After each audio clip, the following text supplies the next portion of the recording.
Katulad nito, mga kababayan. Ano yan, Ken? Ito ha, isang DDS. Ito yung DDS, mga kababayan, na nagbigay ng impormasyon kay Sara Duterte noong namatay si Paulo Tantoco. Ito si Dean Chase. Ang pangalan niya Dean Chase. Baklang alien. Di ko alam bakit lahat ng mga vlogger sa DDS mga kalbo. Mga panot. Ito po, mga kababayan, isang DDS vlogger na pinapangalan ng Dean Chase, no, na hinamon si First Lady Lisa at si PBBM na magpa-hair follicle test kasi daw noong hawak niya ang ebidensya nung pagkamatay ni Paulo Tantoco, mga kababayan, pinapahunting daw siya ni First Lady Lisa. Kaya lumipat siya ng bahay, mayroon daw mga umaali-aligid daw sa kanya. Sino siya para ipahunting? Kasi hawak daw niya ang ebidensya na pagkamatay ni Paulo Tantoco, hawak daw niya pati ang iskandal ni Lisa na nagpa-jirjir sa iba. At pati kay PBBM, pinipwitan daw noong lango sa pulburon. Eto mga kababayan, ako. So, bukod dun sa mga binulgar ng yan, eto na naghamon. Pakinggan ninyo mga kababayan. Wait lang. Wait lang, mga kababayan nan. Naglo-loading lang. Hinamon niya ngayon, isang DDS vlogger na di ko alam kung saan galing planeta ito, isang alien, mga kababayan. Ito. Hinamon ang mag-asawang Marcos at Lisa. Ito po, mga kababayan. Buksan ko lang Sana yun. Ito. Power. Go. Kakadiri kayo? Ito na lang. Okay. Sis, mabigat tong ano ko. Ebidensya ko sa inyo. Alam nyo? Ulitin ko You know. Kakadiri kayo? Ito na lang. Okay. Sis, mabigat tong ano ko. Ebidensya ko sa inyo. Alam nyo? You know within your hearts of hearts na mabigat tong ebidensya na hawak ko. Let's make a deal. Mag-deal tayo. Magpa-hair follicle test kayong dalawa. Lisa Marcos, Bongbong Marcos. Isali nyo na lahat ng ano nyo, pamilya nyo. 3 anak. Magpa-hair follicle test kayo. Deal magpa-hair follicle test yung lahat. Pag negative kayo, susuko ako. Isusuko ko si Mr. T. Sino na may Mr. T na yan? Sige!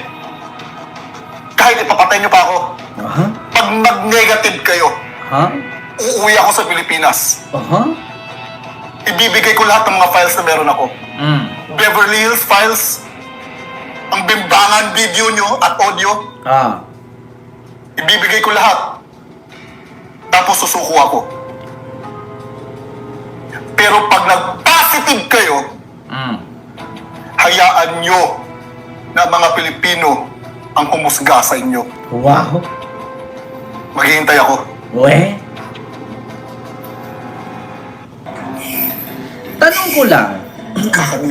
Tanong ko lang mga kababayan. Ito reaction. Actually, pangalawa kong nireaksyonan itong baklang kalbo na to. Una, ang aking masasabi, bago ako mag-react. Alam ba ninyo na hindi po problema ang gumagawa ng tao. Tao po ang gumagawa ng problema. Hindi rin po problema ang gumagawa ng sakit. Ang sakit, hindi din po sakit ang gumagawa ng tao. Tao ang gumagawa ng sakit. Ngayon, mga kababayan, kung alam mo sa buhay mo na marangya kang nanirahan sa Amerika at sa Beverly Hills ka pa, bakit ka mangingialam sa kwento ng iba? Diba? Alam mo, sa totoo lang din, Chase, ganito yan Kung sa Amerika ka na nakatira, maganda na ang pamumuhay mo dyan, dapat hindi ka pumasok sa politikang usapin.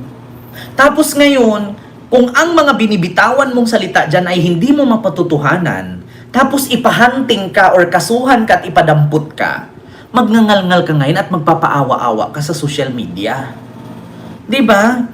Kasi ang tanong ko lang, kailan ka lang lumabas, 'di ba, nung namatay si Paulo Tantoco? At saka, ito po yun mga kababayan, yung may hawak daw siya ng police record sa Beverly Hills, California, na nandun daw si Lisa noong namatay si Paulo Tantoco. Hawak daw niya ang record. Ngayon, dito pa lang mga kababayan, sa aking pagkakaalam, hindi ka po basta-bastang makakuha ng police record sa isang insidente kung hindi ka related doon sa namatay. Hindi ka basta-bastang makakuha ng police record kung hindi ka investigador ng ahensya. Hindi bobo ang mga pulis Amerikana kung namatay si Paulo Tantoco, bakit bibigyan mo ang strangers na nanghihingi sa'yo? Hindi yan basta-bastang ilabas. At paano nangyari na nakakuha siya ng kopya? At ngayon, iba-blackmail niya kay First Lady Lisa? Ha? Iba-blackmail niya? Nahawak niya ang record ng Beverly Hills? Tapos may hawak pa siya na video? Ito po yung video na nilabas ni Maharlika ay galing po sa kanya. Yung jirjeran video ni Lisa na malabo pa sa ihi ng pusit. 'Di ba? Tapos ngayon, gumagawa-gawa ka ng kwentong ganyan. O kung sakali man na pinahanap ka ni First Lady or ipadampot ka ngayon, maggangaw-ngaw-ngaw ka dyan. Sino bang nag-utos sa'yo? Di ba ang una mong binira si Gwen Garcia na gobernur ng Cebu? Kasi actually mga kababayan, taga Cebu po yan. Yung baklang yan.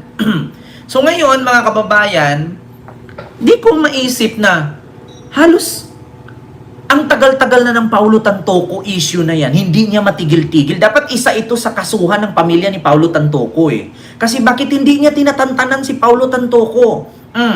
Tapos ngayon, bukod nung kay Paulo Tantoco na issue niya, na kwento niya, na andun daw si First Lady, at siya rin ang nagbigay, no, kay Maharlika, at si Maharlika din ang nagbigay kay Lustay, na sinabi ni Lustay na matay si Tantoco, ininjika nila Lisa. Sinabi ni Lustay yan sa interview. Nailabas daw ang police report. O tapos binalita din ng Manila Times. 'Di ba? Sa nilabas ni Maharlika. Tapos ngayon mga kababayan, sinagot ni Yussi Claire yan. Wala pong katotohanan yan na nandoon si First Lady na matay si Paulo Tantoco. Paano mangyari yun? Magkaiba ng hotel. 'Di ba? Tapos ngayon mga kababayan, hindi kasi bumenta yung kanyang Paulo Tantoco and Lisa Marcos na issue sa Beverly Hills. Gumawa ng panibago, yung jirjiran, kantutan video daw. Jirjiran. Yun yung kinontent ko nung nakaraan. Na naglabas ng picture na nakahiga si First Lady na walang suot damit, pero hanggang baba lang. So ano yun? Baba ni Lisa? Kasi blurred ang dito, tapos baba ang nandito, walang mukha. So ano yun? Dibdib ni Lisa. Bukod doon mga kababayan, yan ang pinapakalat nila Maharlika ngayon, na kung saan yung jirjiran video ni Lisa sa ibang tao. Ganon sila mga kababayan. Hawak daw niya. Pakinggan niyo ulit. Ito na lang. Okay. Sis, mabigat tong ano ko. Ebidensya ko sa inyo. Alam nyo? Alam mo, sa totoo lang din, Chase, tanong ko lang,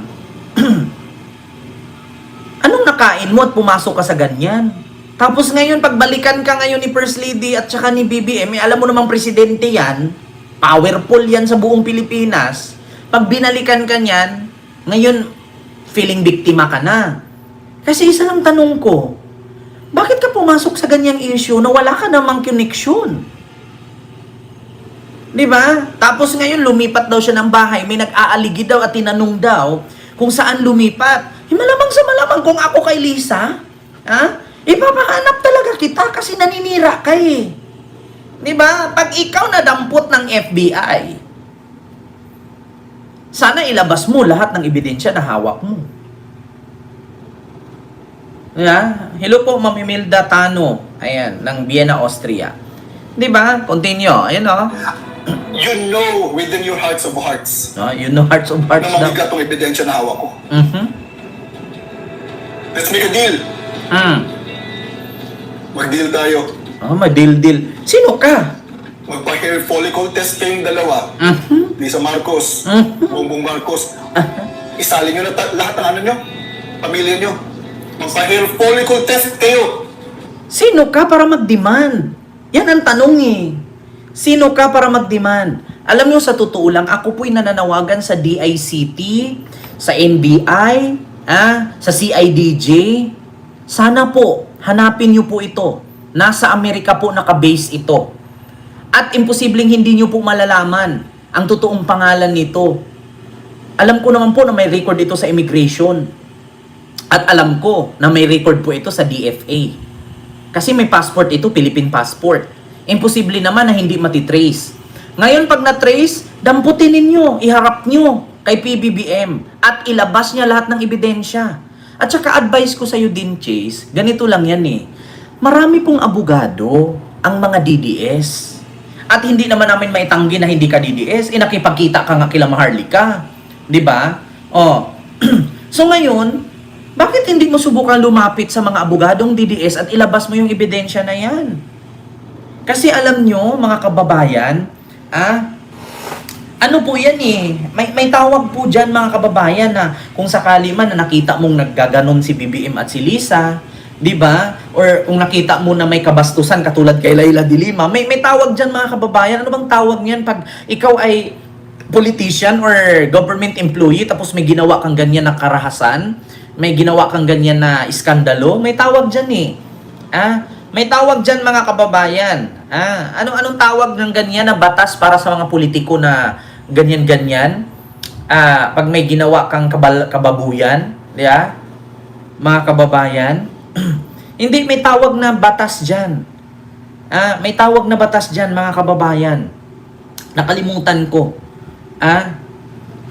May moral turpitude. Ayan, mga kababayan, moral turpitude ang mangyayari dyan. 'Di ba? So kung sakali man na may ganyan na ginawa si First Lady at si PBBM, maano sila sa moral turpitude, 'di ba? May ganyan, So ngayon pagka napasok sila sa ganun, mapareho sila kay Laila de Lima. 'Di ba? May tawag doon yung Junel. Yan, naalala ninyo? Na pinalabas noon ni Thinking Pinoy. Nila, sino pa yung mga kasama niya? Nila Mocha. Diyos ko naman. Dapat ilabas mo yun. Umuwi ka ng Pilipinas, magpatulong ka kay Sara. 'Di ba? Kung totoong hawak mo yan. Hindi yung magtatago ka dyan sa Amerika. Tapos magdadrama ka na may na umaaligid-aligid dun sa tinitirhan mo noon. Kaya lumipat kayo. 'Di ba? Ikaw lang naman nagkaganyan. Wala namang nag-utos. Inutusan ka ba ni Lisa na kalkalin mo yung kung ano man yung hawak mo? Ikaw ang may gusto niyan. Kaya kung mapahama ka, bahala ka sa buhay mo. 'Di ba? Ikaw ang may gusto niyan eh. Gusto mo ng isyong ganyan, gusto mong pumasok sa ganyang issue, panindigan mo yan. O ngayon kung hahanapin ka ngayon ni Lisa, hanapin ka ni PBBM, papatay ka. Problema mo yan. Sino bang nag-utos sa iyo na pumasok ka sa ganyan? 'Di ba? Paano kung bukod dyan, may kaaway ka palang nauna pa sa'yo. Tapos ang pagbintangan mo ngayon, si First Lady Lisa or si BBM. Paano kung may kaaway kang dyan, mga kano, tapos bigla kang pinatay, bigla kang binaril. So ang magpabibintangan mo ngayon dyan, si First Lady Lisa, si PBBM. Kasi pinapahunting ka. 'Di ba? Tapos pumapasok-pasok ka sa ganyang issue, nagchichismis-chismis ka. Tapos ngayon nung ganyan na, kumbaga, natatakot ka na sa seguridad mo. Bigla mo ngayong sisihin na ganito-ganyan ka? Diyos ko naman. Mga kababayan, i-clarify ko po. Yung video ni Maharlika na jir-jir ni First Lady Lisa na nilabas na malabo pa sa ihi ng pusit, no, na naka-blurred, sa kanya po galing yun. Hindi ko alam kung AI or gawa-gawa nila, mga kababayan, sa kanya po galing. Tandaan nyo po yung mukha na yan. Siya po yung mukhang alien. 'Di ba? Na naghamon kay PBBM. Sikat ka na ngayon. Sana matrace ka na naghahanap sa'yo. Ikaw ba naman? Hindi ka naman inutusang ganyan na. Ikaw yung pumasok sa ganyan. Tapos ngayon, magdadrama-drama ka. Ayan, tigil mo. Wala kasing kumagat doon sa kanyang issue kay Paulo Tantoco. Kaya ngayon, ang issue nilabas niya, yung jirjira ni First Lady Lisa. Na inabot niya kay Maharlika. Play naman ni Maharlika sa live. Diyos ko naman. Tigil-tigilan nyo na yan. Kasi alam nyo, sa totoo lang, si Maharlika hindi na makakauwi ng Pilipinas yan. Kahit sinong administrasyon ang pumalit kay PBBM, si Maharlika, may kaso na po yan dito. Pag umuwi yan dito, dampot agad yan. Diba? So yun lamang po, mga kababayan, yung ating reaksyon sa mga oras na ito. Diba? Papasok kayo sa mga ganyang issue. Tapos kapag may mangyari sa inyo, mambablackmail kayo. Hinabol daw siya. Sino ka para pag-aksayahan ng panahon ni PBBM? Diyos ko naman. Kung meron mga habulin si PBBM dito at ipaaresto, yun yung mga kurap. Kasi yun yung sumira sa administrasyon niya. Ikaw wala kang kwenta, bakla. Tignan mo yung ulo mo, para kang kalaban ni Powerpuff Girls. Yeah? Diyos ko naman. Wala kang kwenta. Huwag kang magpa-feeling X-Men. Hindi ganyan ang ulo ni Mr. X. 'Di ba?